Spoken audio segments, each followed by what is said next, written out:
Continuous charge distribution, इसका हिंदी होता है संतत आवेश वितरण।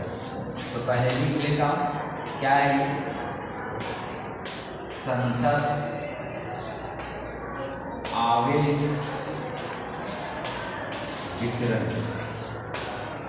इसका इंग्लिश में हम लोग बोलते हैं कंटिन्यूअस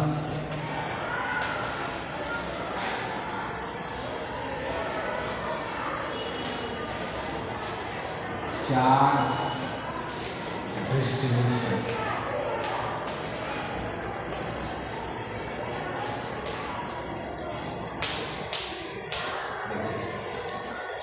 इसका इंग्लिश क्या हुआ? Continuous charge distribution. कंटिन्यूअस का मतलब लगातार, संतत हो गया, और डिस्ट्रीब्यूशन का मतलब वितरण। तो ये हमारे जिंदगी में 3 तरह का वितरण हो सकता है। बात समझ रहे हैं? पहला अगर मैं मानूं तो इसको हम लोग बोलते हैं लाइन चार्ज डिस्ट्रीब्यूशन, मतलब रैखिक आवेश वितरण। रैखिक आवेश वितरण, आवेश वितरण। इसमें हम लोग बोलते हैं line linear charge distribution. Linear charge distribution पहला होगा। इसका पहले परिभाषा देख लो, फिर रैखिक आवेश वितरण क्या होता है। लीनियर मतलब रैखिक, चार्ज का मतलब आवेश, और डिस्ट्रीब्यूशन का मतलब वितरण। समझ में आ रहा है? तो इसको हम लोग इस तरह से इसको परिभाषा दे सकते हैं, जब आवेश का वितरण एक तार में, तार मतलब समझ रहे? तार मतलब इसका हम लोग डायरेक्टली लंबाई से मतलब रखते हैं, तार जैसा लंबाई रखते हैं, मतलब रैखिक, एक प्रकार का क्या बोल सकते हो, स्ट्रेट। क्लियर समझ में आ रहा है? तार तो स्ट्रेट होता है या एक ही लाइन में बिखरा पड़ा हो। जब आवेश का वितरण एक तार में हो तो हम रैखिक आवेश वितरण कहते हैं। मेरा बात समझ में आ गया? एक तार में बिखरा हुआ, एक सीधा लाइन में बिखरा पड़े तार, समझ रहे बात? जैसे मान लो कि असेंबली में बच्चे लाइन में पूरा कंप्लीटली खड़ा रहते हैं, तो लाइन में जो बच्चा खड़ा है उसको समझो 1 आवेश, 2 आवेश, 3 आवेश। समझ में आ रहा है? एक सीधा पंक्तिबद्ध रूप में बिखरा पड़ा हुआ हो तो उस कंडीशन को बोलते हैं रैखिक आवेश वितरण। क्लियर है? अब देखो, रैखिक आवेश वितरण का अगर हम लोग फिगर देना चाहेंगे तो कैसे दे सकते हैं? रैखिक आवेश वितरण का अगर हम लोग फिगर देना चाहेंगे तो किस तरह से हम लोग बता सकते हैं? जैसे देखो, ये प्लस चार्ज दिखा हुआ, बात समझ में आया? तो ये प्लस चार्ज, माइनस चार्ज भी हो सकता है, दोनों हो सकता है। मान लो कि माइनस चार्ज इस आवेश में बिखरा पड़ा हुआ। क्लियर है? तो इस तरह से आवेश बिखरा पड़ा हुआ है, तो इस रैखिक आवेश वितरण से किसी बिंदु में कितना विद्युत क्षेत्र उत्पन्न होगा या विद्युत क्षेत्र उत्पन्न हो सकता है, इसका आप निकालने के लिए भी सीखेंगे। या रैखिक आवेश वितरण में इसका किसी बिंदु पर इसकी मात्रा कैसे निकालते हैं, इसका परिमाण क्या होगा, वो अभी हम लोग देखेंगे। क्लियर है ये? अब यहाँ पे ध्यान दो कि एक लाइन में बिखरा पड़ा हुआ है, इसमें भी लाइन में ऋणात्मक आवेश है, इसमें धनात्मक आवेश है। दोनों में से कोई आवेश किसी तार में बिखरा हुआ हो सकता है। क्लियर हो गया? अब यहाँ पर देखिए, हम लोग ये जानने की कोशिश करेंगे कि यूनिट लेंथ में मतलब ये हुआ कि इकाई लंबाई वाले तार में, इकाई लंबाई तार में कितना विद्युत आवेश की मात्रा होगी। विद्युत आवेश की मात्रा कितना, एक छोटे से तार की लंबाई में कितना होगी। तो इसका हम लोग चार्ज को क्या मान लेते हैं? डेल्टा क्यू मान लेते हैं। अब ध्यान दो, कोई बिंदु यहाँ पे, एक बिंदु आपका P है और यहाँ पे कोई बिंदु आपका कितना है? Q। ध्यान देना यहाँ, बिंदु P या इसको वो मान लो, क्योंकि आवेश की मात्रा को मैंने वो Q मान लिया है। तो अब यहाँ बताओ कि इस लाइन को ज्वाइन करेंगे, इस लाइन को ज्वाइन करेंगे, बात समझ में आ रहा है? और ये वाला जो मिलाने वाली रेखा होगी, ये क्या बताएगा? रिजल्टेंट बताएगा, मतलब परिणामी सदिश को बताएगा। यहाँ पे मान लो R और यहाँ पे मान लो R'। मतलब ये हुआ कि तार की छोटा सी लंबाई कितनी है यहाँ पे, इसकी पूरा कंप्लीट लंबाई L है और इसकी लंबाई कितनी है? डेल्टा। मतलब इस तार की लंबाई कितनी है? डेल L और पूरा की लंबाई कितनी है? L। तो इस तार की लंबाई पर आवेश कितना है? Delta Q। इस डेल्टा Q के कारण इस पर कितना विद्युत क्षेत्र उत्पन्न होगा, ये भी मैं बताऊंगा आपको। तो सबसे पहले हम लोग को ये मात्रा दिखाने सीखना होगा कि यूनिट लेंथ में, मतलब इकाई लंबाई वाले तार में की आवेश की मात्रा क्या होगी।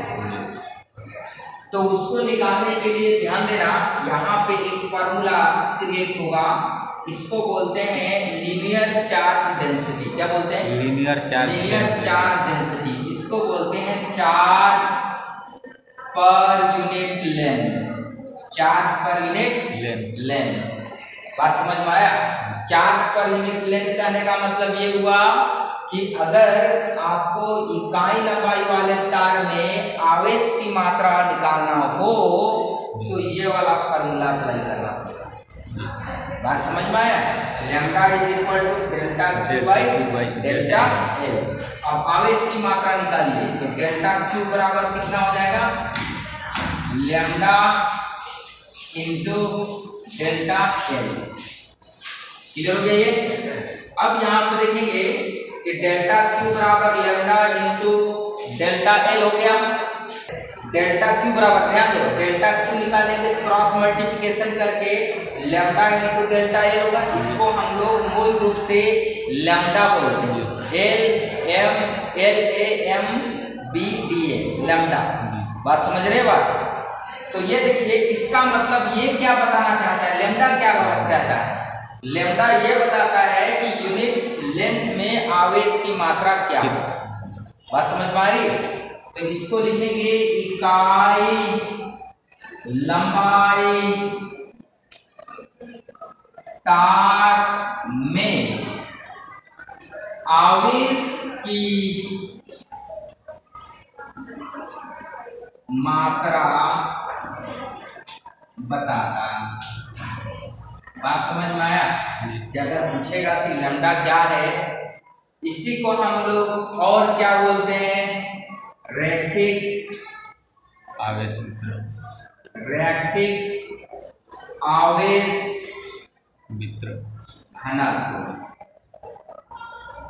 घनत्व बोला है इसको लैम्डा। और लैम्डा किसका परिमाण बताता है? इकाई लंबाई तार में आवेश की मात्रा को बताता है। बात समझ में आया? लीनियर चार्ज डेंसिटी में हम लोग कैसे निकालते हैं? इसको इंग्लिश में बोलते हैं लीनियर चार्ज डेंसिटी। डेंसिटी का मतलब होता है घनत्व। बात समझ गए? इसमें स्पेलिंग सुधार लो इधर से। से रिलेटेड एक क्वेश्चंस बनता है, ध्यान देना। क्वेश्चंस क्या बनता है? रैखिक आवेश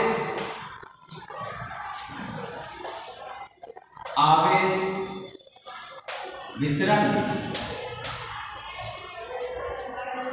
रैखिक आवेश वितरण के कारण किसी बिंदु पर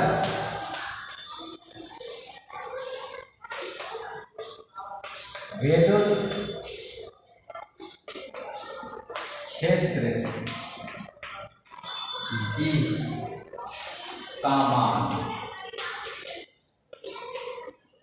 ज्ञात करें। क्लियर हो गया? या डायरेक्टली लिख सकते हैं रैखिक आवेश के कारण विद्युत क्षेत्र। इसी में इसी पॉइंट पे पॉइंट बनते जा रहा है। क्वेश्चंस ना भी लिखेंगे तो चलेगा, यहाँ डायरेक्ट ऐसे ही कर दो तो चलेगा, क्योंकि रैखिक आवेश वितरण पढ़ा है। तो रैखिक आवेश वितरण के बाद हम लोग अभी देखेंगे कि रैखिक आवेश वितरण के कारण किसी बिंदु पर विद्युत क्षेत्र का मान क्या होगा। तो मैंने आपको पहले बताया कि एक तार है, लंबा वाला तार, जिस पर धनात्मक आवेश का वितरण है, इस तरह से वितरण है। क्लियर हो गया? और मैं एक बिंदु P मान लिया, एक बिंदु यहाँ पे भी मान लिया Q। तो दिमाग लगाओ कि यहाँ पे एक छोटा सा लंबाई वाला क्या मान लिया, डेल्टा L, ये वाला डेल्टा L, और इसमें आवेश कितना है, डेल्टा Q। तो यहाँ से ये लाइन को ज्वाइन करेंगे, ये लाइन को यहाँ पे ज्वाइन करेंगे, और ये आपको परिणामी सदिश राशि देगा।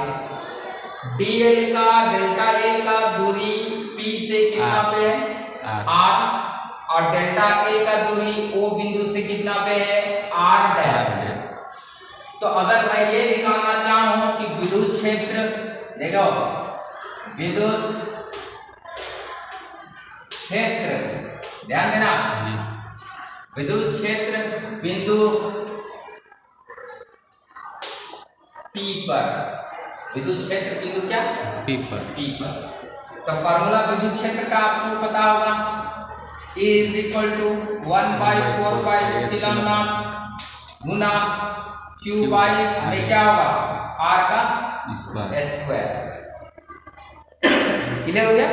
अब यहाँ पर देखिए, रैखिक आवेश वितरण के बारे में हम पढ़ रहे हैं, इसलिए रैखिक आवेश पर ये जो स्मॉल लेंथ है, इसलिए हम लोग यहाँ पे जो आवेश था, अब यहाँ पे Q को रिप्लेस करके आपको क्या लिखना है, डेल्टा। इसलिए मैं डेल्टा Q लिखूं। दिक्कत है क्या इसमें? समझने में कोई प्रॉब्लम नहीं। अब बताओ कि रैखिक आवेश वितरण ये तभी बनेगा जब डेल्टा Q का मान रखेंगे, और वो किसके रूप में, रैखिक आवेश घनत्व। तो आपने अभी देखा फार्मूला, मैंने अभी तुरंत पढ़ाया है कि इसका होगा लैम्डा डेल्टा L बटा में क्या होगा, R स्क्वायर। यही इसका वैल्यू किस पॉइंट पे निकाले हम P पॉइंट में निकाले। किस बिंदु पर निकाले, P बिंदु पर। क्यों? क्योंकि डेल्टा L और P बिंदु की दूरी कितना, R। उसी तरह से डेल्टा L और O बिंदु की दूरी कितना, R डैश। अगर O बिंदु पर निकालना चाहेंगे तो R के जगह में R डैश लिखेंगे। क्या लिखेंगे, R डैश लिखेंगे। ये कहाँ से फार्मूला क्रिएट हुआ? तो आपको पता होना चाहिए कि लीनियर चार्ज डेंसिटी, रैखिक आवेश घनत्व का फार्मूला होता है डेल्टा Q बटा डेल्टा L। इसलिए डेल्टा Q का मान निकालेंगे लैम्डा डेल्टा। बात समझ में आया? इसलिए हमने यहाँ लिखा। तो इलेक्ट्रिक फील्ड पता चल गया, विद्युत क्षेत्र का मान पता चल गया, आवेश वितरण के कारण किसी बिंदु पर। क्लियर हो गया? अब किस बिंदु पर निकालो, P बिंदु पर। अगर आप चाहें Q O बिंदु पर, O बिंदु पर तब क्या हो जाएगा, 1/4 चेंज हो जाएगा 1/4πε0 डेल्टा Q के जगह पे डायरेक्ट लिख दो lambda delta L by R dash का स्क्वायर। क्लियर हो गया ये Q बिंदु? यस।